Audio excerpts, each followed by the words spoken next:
Hello student, कैसे हैं आप सभी। वेलकम है आपका देव सर कोचिंग क्लासेस में। मैं देवेंद्र सर आपका बहुत बहुत स्वागत करता हूं।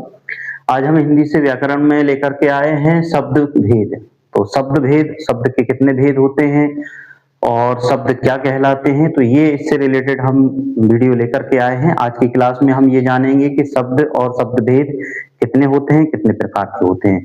व्याकरण में, जीके में कई सारे ऐसे क्वेश्चन पूछे जाते हैं और हिंदी, जैसा कि आप देखते हैं कि कई सारे कंपटीशन जो एग्जाम है उसमें हिंदी काफी इंपॉर्टेंट है, काफी महत्वपूर्ण है। और ये आपका कवरेज सब्जेक्ट होता है, जो आपकी लैंग्वेज सब्जेक्ट है, ये कई सारे आपके नंबर क्रिएट कराता है।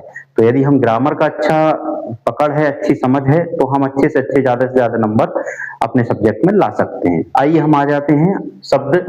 तो हिंदी व्याकरण में वर्णों या ध्वनियों के सार्थक समूह को हम शब्द कहते हैं। तो यहाँ पर हमारे जो वर्ण हैं, वर्ण यानी कि आ आ ई इनका, और ध्वनियां जो आ आ ई ये इनमें मात्राएं लगी रहती है, छोटे आ बड़ा, छोटी बड़ी की मात्राएं, वो तो वर्णों या ध्वनियों की जो सार्थक समूह होता है, उनको मिलाकर के जो एक ग्रुप बनता है, वो ग्रुप कहलाता है शब्द। ठीक है, जो हम पूरा वाक्य बोलते हैं वो शब्दों से मिलकर के बनता है। और शब्द एक एक अपने जो वर्ड हैं और ध्वनियां, उसमें मात्राएं लग करके जो कंप्लीट शब्द हमारे सामने आता है, वही शब्द कहलाता है। हिंदी में शब्दों का वर्गीकरण किया जाता है मुख्य रूप से जो 4 आधारों पर इसको बांटा गया है। शब्दों को कितने वर्गों में बांटा गया है? 4 प्रकार से।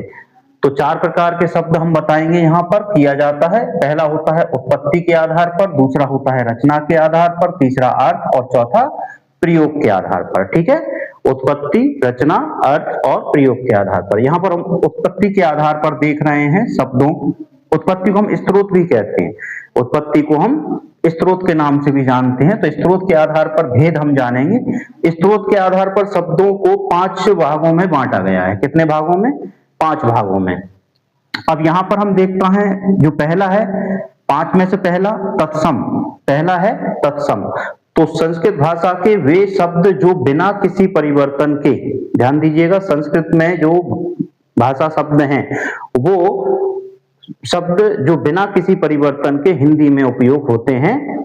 जैसे कि हम इसको अपनी भाषा में कह सकते हैं कि वे शब्द जो संस्कृत भाषा से आए हैं बगैर किसी चेंजेस, बगैर किसी परिवर्तन के, वो शब्द हमारे क्या कहलाएंगे? तत्सम। तत्सम यानी कि जैसा उनका पहले रूप था वैसा का वैसा अभी प्रेजेंट में भी वही है। तो हम यहाँ पर देखेंगे अग्नि, अग्नि जैसा पुराने समय में संस्कृत में था वैसा ही अभी अभी भी हम लिखते हैं। सूर्य, सूर्य जो पुराना पढ़ने में आता था संस्कृत में, वही हमें अभी भी पढ़ने में आता है। तो यहाँ पर तत्सम, तत्सम यानी जैसा वह संस्कृत में पहले था वैसा ही हिंदी में आज उसका उपयोग किया जाता है। तो वैसा का वैसा